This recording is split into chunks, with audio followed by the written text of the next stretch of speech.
Los 21 misterios más grandes de la Biblia.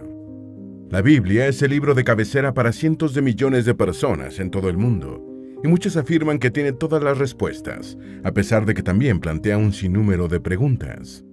Vistos de cerca, la Biblia hebrea y el Antiguo y el Nuevo Testamento, cristianos, contienen un torbellino de misterios lo bastante complejos, como para provocar pesadillas, incluyendo a Dan Brown, autor del polémico libro del Código Da Vinci. Mucha gente esperaría que cuando le anuncien el fin del mundo le digan también la fecha, pero la Biblia dice lo primero pero no lo segundo, señalando que solo Dios lo sabe.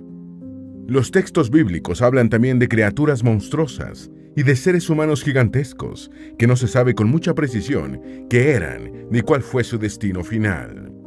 Vamos a dedicar este video a los misterios más fascinantes de la Biblia, un libro que contiene muchos en sus más de 750,000 palabras. Antes de meternos a fondo, no te olvides de suscribirte en nuestro canal y activar las notificaciones para mantenerte al día con nuestras actualizaciones.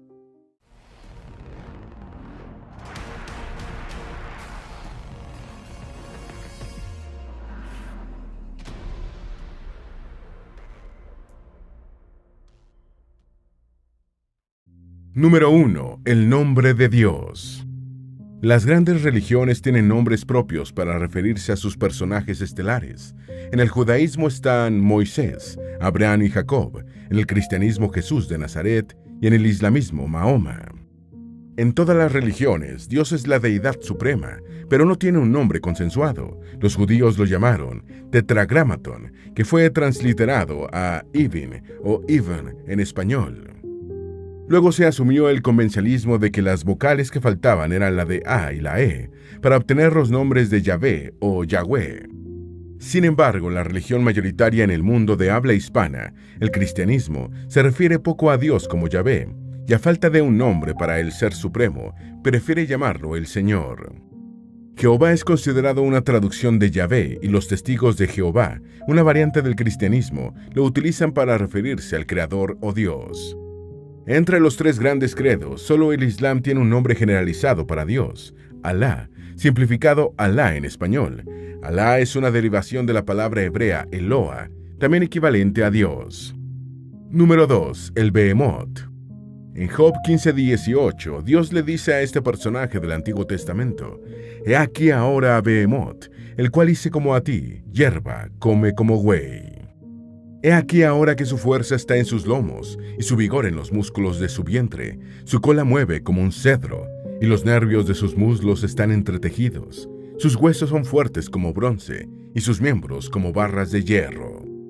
El libro de Enoc también menciona al Behemoth y a otro célebre monstruo bíblico, el Leviatán. Este libro, considerado apócrifo por la mayoría de las iglesias cristianas, dice: «Y en ese día se separarán dos monstruos, una hembra llamada Leviatán, que morará en el abismo sobre donde manan las aguas, y un macho llamado Behemoth, y ocupará con sus pechos un desierto inmenso llamado Dandián». Por las descripciones, evidentemente se trata de una bestia intimidante o monstruosa, pero no se sabe qué animal es. Se ha sugerido que lo que Dios llevó ante Job fue un hipopótamo o un rinoceronte, pero hay detalles de la descripción bíblica que no encajan con esta hipótesis. Algunos estudiosos bíblicos proponen que el Behemoth era un dinosaurio que supuestamente podía mover su cola, como lo refiere el relato. Número 3. La rica ciudad de Ofir. El Antiguo Testamento refiere varias regiones o ciudades perdidas, y una de ellas es Ofir, mencionada en los libros del Génesis, Job, Reyes e Isaías. Ofir es el equivalente bíblico de El Dorado, una tierra repleta de riquezas de la que, según la tradición, el rey Salomón recibía cada 3 años un cargamento de oro, plata, piedras preciosas, marfil, sándalo, pavos reales y monos.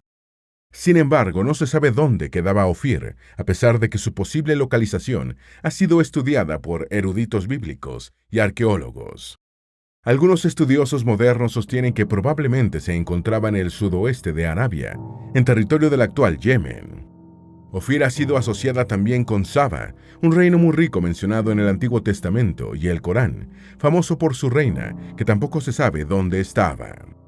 Otra sugerencia es que se encontraba en la costa africana del Mar Rojo, basado en que su nombre pudo haberse derivado del de la etnia Afar, que vive actualmente en Etiopía, Eritrea y Djibouti. Otras ubicaciones propuestas son India e incluso el Perú en América. Número 4. El año de nacimiento de Jesús.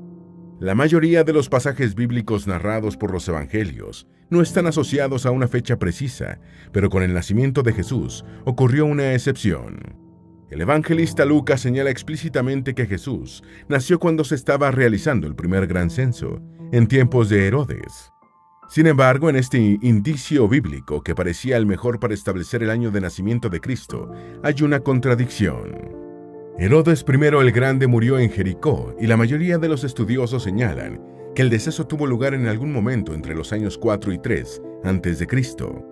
El primer gran censo de ese periodo del que existen evidencias fue ordenado por el cónsul romano Publio Sulpicio Quirinio, más conocido como Cirenio.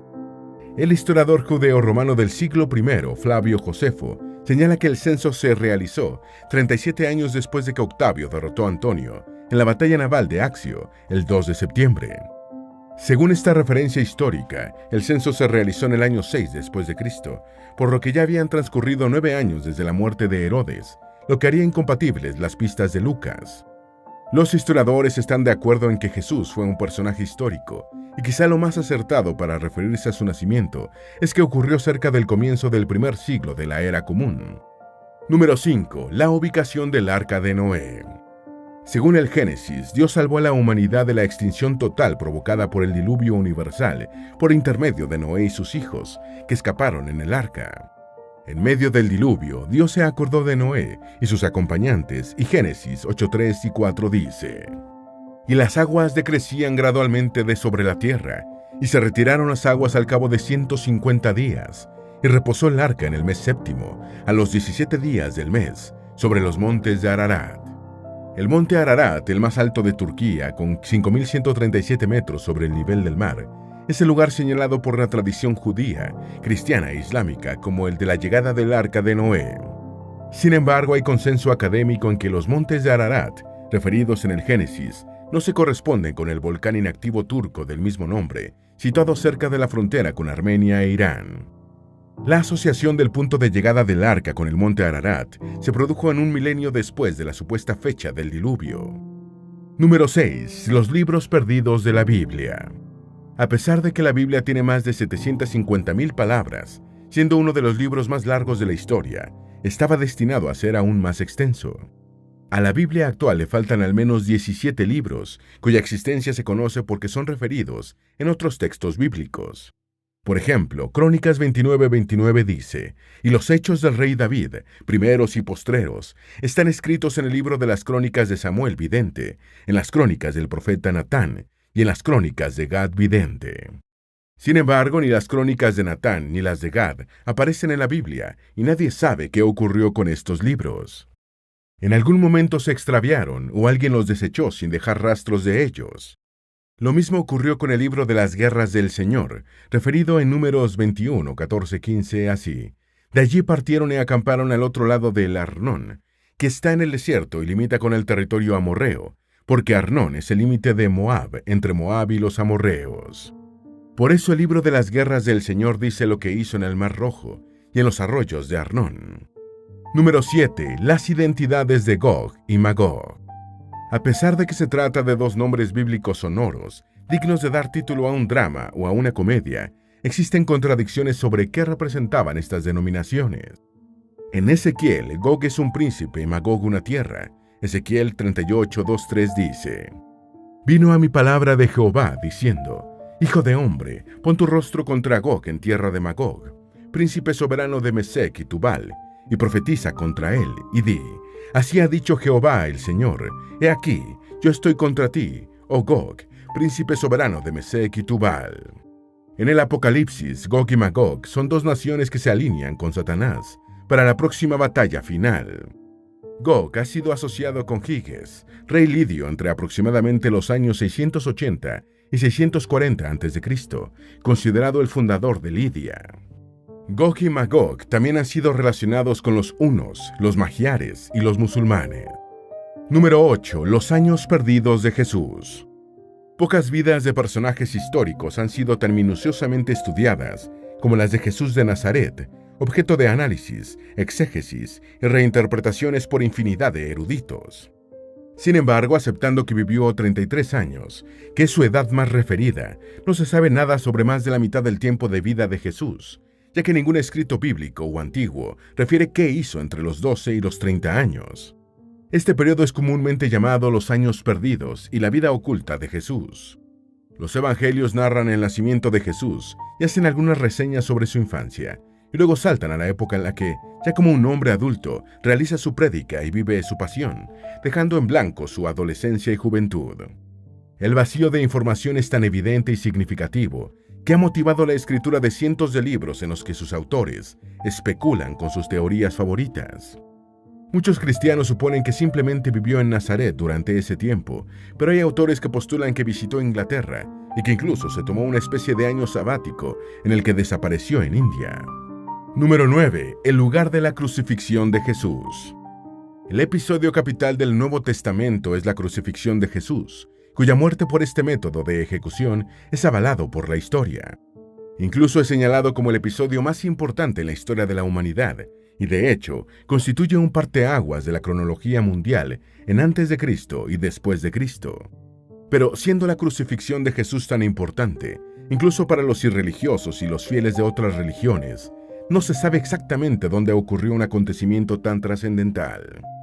La Biblia señala explícitamente que tuvo lugar en el Gólgota, una colina de las afueras de Jerusalén, precisión en la que los 4 evangelistas coincidieron. El nombre Gólgota probablemente deriva de una palabra hebrea que significa calavera, posiblemente haciendo alusión a la cantidad de cráneos de personas crucificadas que se acumulaban en la colina. Sin embargo, todos los lugares señalados como el de la crucifixión de Jesús son conjeturales, incluyendo el sitio donde se encuentra la iglesia del Santo Sepulcro en la ciudad vieja de Jerusalén. Número 10. El nombre de la bruja de Endor. La bruja de Endor es la medium y adivina más importante de la antigüedad bíblica, tras advertir al rey Saúl que perdería la vida en una batalla que estaba a punto de librar contra los filisteos. El rey israelita la consultó por sus grandes poderes, no obstante que había prohibido la práctica en la brujería y la adivinación en su reino, delitos que eran castigados con la muerte. A solicitud del rey, la bruja de Endor convocó al espíritu de Samuel, y el profeta y último juez de los israelitas le hizo saber a Saúl que había perdido el favor de Dios y que no solo moriría en la batalla, sino que también caería al reino, profecías que se cumplieron. Lo más sorprendente es que de un personaje que participó en un episodio bíblico tan importante, no se sabe el nombre y se ignora cómo se llamaba la bruja de Endor. El libro de Antigüedades Bíblicas señala que quizás era Sedecla, hija de un sacerdote de Madián. Número 11. La ubicación del jardín del Edén. Génesis 2:8 señala, y Jehová Dios plantó un huerto en Edén, al oriente, y puso allí al hombre que había formado. La Biblia solo dice que el Edén estaba en oriente y que era regado por un río de 4 brazos. Génesis 2:10-14 da algunos detalles. Y salía de Edén un río para regar el huerto, y de allí se repartía en 4 brazos. El nombre del uno era Pisón. Este es el que rodea toda la tierra de Javila, donde hay oro, y el oro de aquella tierra es bueno. Hay allí también bedelio y ónice. El nombre del segundo río es Gigón. Este es el que rodea toda la tierra de Cus, y el nombre del tercer río es Hidekel.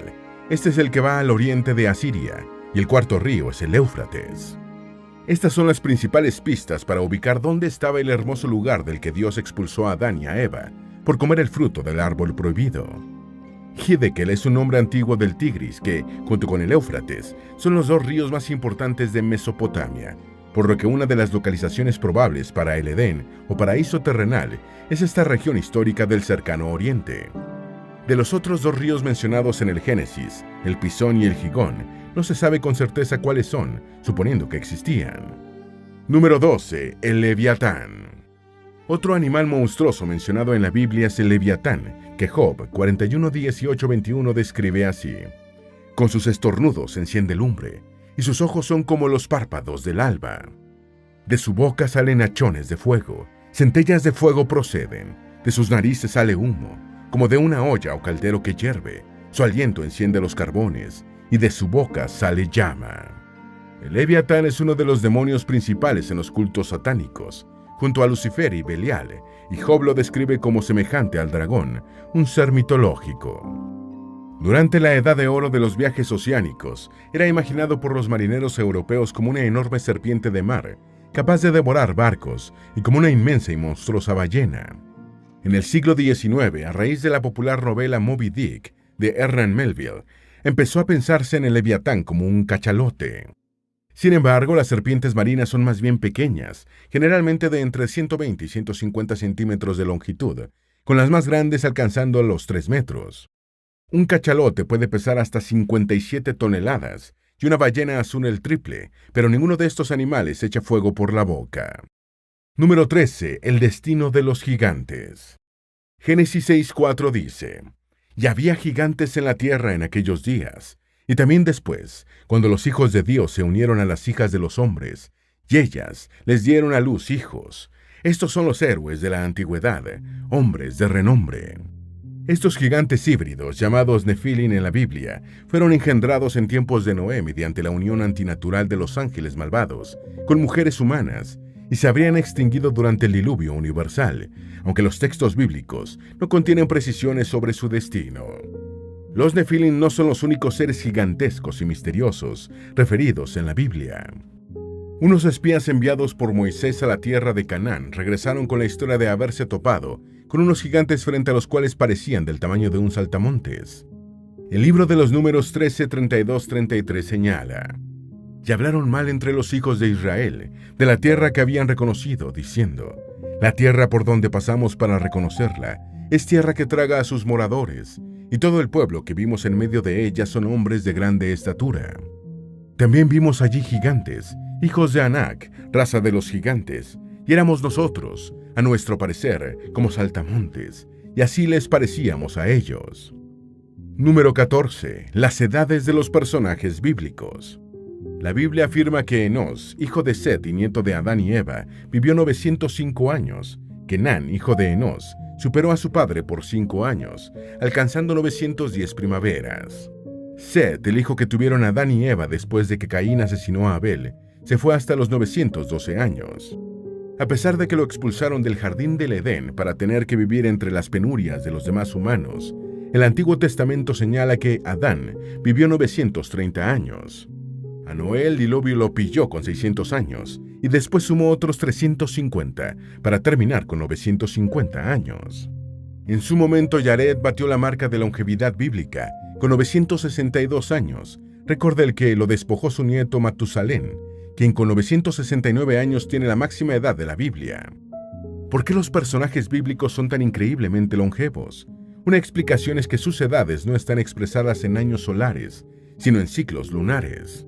Con este criterio, los 969 ciclos lunares de Matusalén representarían 74 años solares, una edad más creíble. Otra hipótesis es que las edades son relativas y se asignaron para hacer compatibles una serie de relatos de origen diverso que después terminaron conformando la Biblia. Tampoco falta la teoría de que la larga vida se debía a la dieta vegetariana. Número 15. El destino de las tribus perdidas de Israel. De acuerdo con la Biblia hebrea y el Antiguo Testamento, 10 hijos y 2 nietos del patriarca Jacob fundaron las 12 tribus que dieron origen al pueblo de Israel. De esta docena de tribus, 10 fueron desterradas por los asirios en el año 722 a.C., hacia la Alta Mesopotamia, más allá del Éufrates, y no se supo más de ellas. Desde entonces, el misterio de las tribus perdidas de Israel ha fascinado a los investigadores y al público en general, y en el transcurso del tiempo han aparecido comunidades e individuos que dicen ser sus descendientes, algunos para tratar de conseguir el pasaporte israelí. Entre los lugares que se han postulado como el destino de las tribus perdidas están Irán, Etiopía, Nigeria, India, Afganistán, China, Japón e incluso América. Muchos creen que la reaparición y el reencuentro de las tribus perdidas se producirá antes del fin del mundo. Número 16. La fecha del fin del mundo. La Biblia cristiana señala que llegará un momento en el que terminará el gobierno del mundo tal como lo conocemos y comenzará el gobierno terrenal de Cristo. Ese momento, referido como el del fin del mundo, no tiene fecha definida.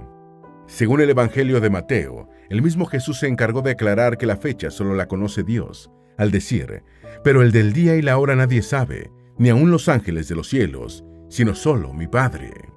A pesar de la advertencia atribuida a Jesús, durante los últimos 1000 años ha habido decenas de profecías, pretendidamente surgidas de interpretaciones de la Biblia, que pronostican la fecha del fin del mundo.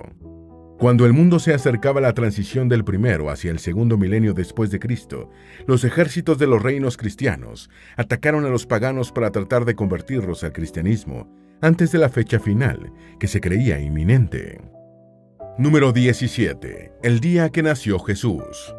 Si sobre el año de nacimiento de Jesús hay controversia a pesar de las pistas contenidas en el Evangelio de Lucas, sobre el día exacto no existe ninguna referencia bíblica. Examinando las referencias del Nuevo Testamento, se llegó a la conclusión de que el año más plausible para el nacimiento de Jesús fue un cercano al del comienzo de la era común, pero sobre la fecha precisa no existe indicio alguno y puede ser cualquiera de los 365 días del año. La fecha del 25 de diciembre adoptada por el cristianismo primitivo para el nacimiento de Jesús se popularizó a partir del siglo III para encajarla en las festividades del solsticio de invierno. Número 18. ¿Jesús estaba casado? La Biblia en ningún momento señala que Jesús tuviera pareja, ni mucho menos descendencia, pero apartando a su madre, la mujer con la que tuvo una relación más cercana fue María Magdalena. En primer lugar, según los evangelios, le salvó la vida cuando iba a ser lapidada por cometer el delito de adulterio, pronunciando una de sus frases más célebres: «Aquel que se sienta libre de pecado, arroje la primera piedra». Después de este episodio del Nuevo Testamento, María Magdalena pasó a formar parte del séquito de Jesús, y los evangelios señalan que acompañó a María durante la crucifixión de su hijo y que estuvo presente en la sepultura de Cristo. También fue la primera en ver que la tumba de Jesús estaba vacía y le avisó a Pedro y a los demás apóstoles. Juan Pablo II la llamó la apóstol de los apóstoles. La versión rechazada por el cristianismo de que Jesús y María Magdalena fueron pareja y tuvieron descendencia, siendo su estirpe el verdadero Santo Grial, se hizo especialmente conocida después de la publicación de la novela superventas, El Código da Vinci, de Dan Brown. Número 19. El destino del Arca de la Alianza.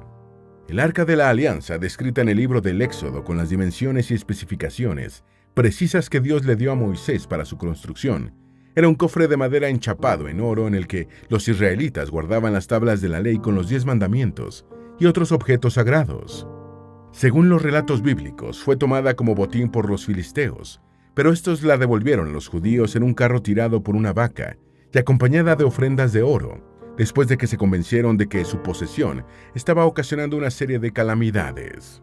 Saúl aparentemente la llevó consigo durante su campaña contra los filisteos, David la trasladó a Sión, y finalmente Salomón la colocó en el Sancta Sanctorum del primer templo de Jerusalén. Cuando el rey caldeo de Babilonia, Nabucodonosor II, destruyó el primer templo en el año 587 a.C., el Arca de la Alianza desapareció y está perdida desde entonces. Número 20. ¿Quién era el faraón del tiempo del Éxodo? Según el libro del Éxodo, Moisés le pidió al faraón que permitiera al pueblo judío abandonar Egipto, pero éste se negó y Dios arrojó toda su ira sobre los egipcios, bajo la forma de plagas y calamidades, hasta que el monarca accedió. Pero una vez comenzado el éxodo, el ejército del faraón persiguió a los judíos, y Moisés tuvo que separar las aguas para escapar. Sin embargo, la Biblia no registró el nombre del faraón en cuestión, y los textos egipcios no registran el evento del éxodo judío. Algunos eruditos postulan que el faraón era Ramsés II, mientras que otros proponen a Tutankamón, el popular rey Tut. Número 21. ¿Qué fue del Santo Grial? Según la tradición cristiana, el Santo Grial es la copa, cáliz o recipiente en el que Jesús bebió vino durante la última cena. La versión de que Jesús resucitó se le apareció a José de Arimatea, ordenándole que llevara el Grial a Gran Bretaña. Fue escrita en el siglo XII por el francés Robert de Boron. Posteriormente se añadió la versión de que el cáliz fue utilizado por José de Arimatea para recoger la sangre que provenía de la herida de Jesús crucificado ocasionada por el lanzazo en el costado. Otra historia señala que la copa fue llevada de Tierra Santa a Europa por los caballeros templarios. Un reportaje de la BBC señaló que hay más de 200 lugares en Europa que se atribuyen la posesión del único y auténtico Santo Grial. ¿Cuál de estos misterios bíblicos te ha parecido más fascinante? ¿Podrías añadir alguno más? Esperamos que este video te haya sido útil. Si tienes algo que agregar, por favor, compártelo con nosotros en la sección de comentarios. Dale me gusta a este video y envíale el enlace a tus familiares y a tus mejores amigos para que también sepan más de los 21 misterios más grandes de la Biblia. Si eres nuevo en nuestro canal, no olvides suscribirte. No se te olvide seguirnos en todas nuestras redes sociales, que van a estar aquí abajo en la descripción. Recuerda, un pueblo que no conoce su historia está condenado a repetirla.